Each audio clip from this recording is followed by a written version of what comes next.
Hello everyone and thank you for joining me in this particular presentation. Today in this presentation we will discuss about the concept of regulated occupation certification, which is a very important concept in the new expression of interest for Alberta PNP. If you have seen my earlier videos on the new Alberta expression of interest system, you will know that regulated occupation certification can get you up to 10 additional points in the expression of interest system, which constitutes almost 10% of the total score that you can get in the new expression of interest. So out of 100, you can get up to 10 points if you have a job offer in a regulated occupation. So let's first understand what is a regulated occupation. So many occupations in Alberta are regulated by certain professional regulatory organizations or PRO, and if you have a job in that particular occupation, you need to get licensed by these PROs. Now it all depends on what kind of work you are doing, what kind of occupation that you are involved in, and depending on that occupation, you may or may not require a certification or a license. Please understand, not all occupations are regulated in Alberta, but again, there is a list of occupations that are regulated. So it's very important for us to understand what is regulated, what is not regulated. So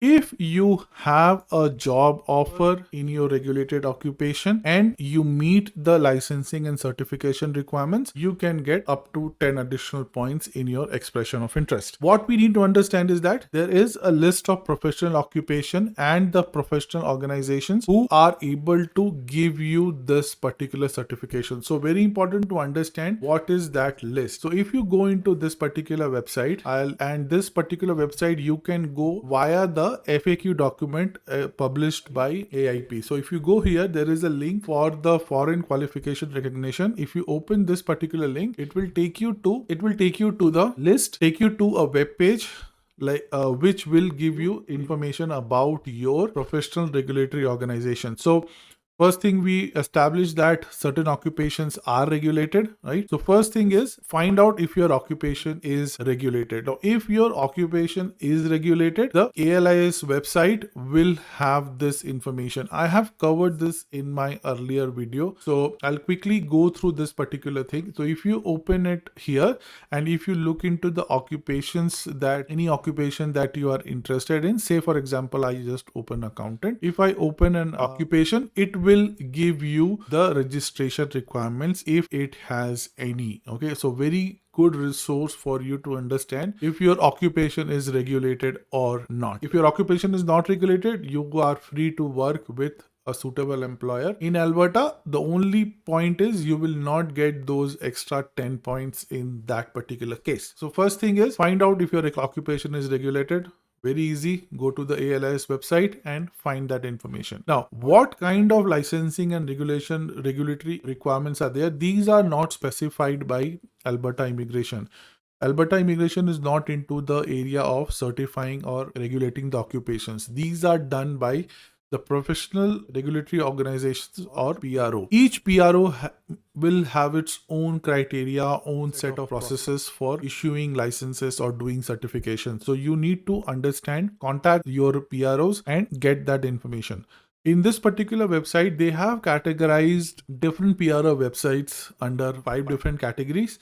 You can go and have a look. So say for example, if you open, say you are working in engineering and you are working, say, as an architect. So if you open the link for architects, you will understand the registration and licensing requirements required for this particular association. So in a similar way, there are a lot of occupation and PROs listed here. You can go and have a look. Let me expand all and at this point you can slow down the speed of the video and go through the list of different PROs. It will depend on occupation, so have a look into that, and then depending on your occupation, you can get more information from these websites. I'm going a bit slow right now, just so that if you want to just pause the video and have a look, you can still have a look. Let me spend some more time here and go through the different sections. Okay, anytime, come back to the video, these few seconds, pause and have a look at these particular websites. What we have established till now is that certain occupations are regulated in Alberta. If they are regulated and if they have any licensing or certification requirements, you need to meet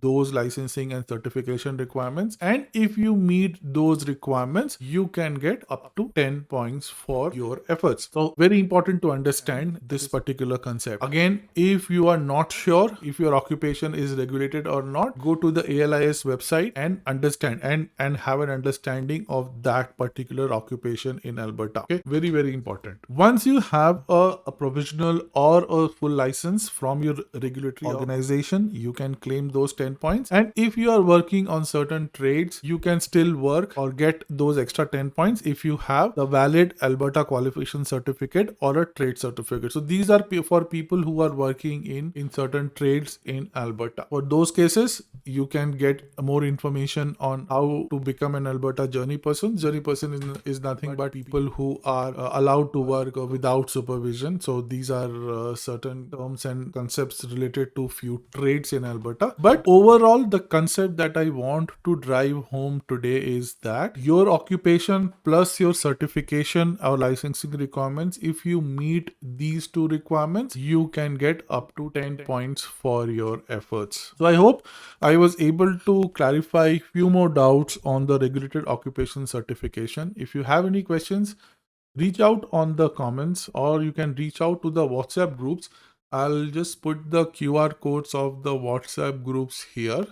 These are the two WhatsApp groups that we have created as a community and have been discussing a lot of things on these particular WhatsApp groups. So I hope you will join these WhatsApp groups, continue the discussion, and if you need any questions directly from me, reach out to me on the comments and I will try my best in answering those. Okay, so thank you so much for watching. This was a short video and I'll see you in the next one. Thank you so much.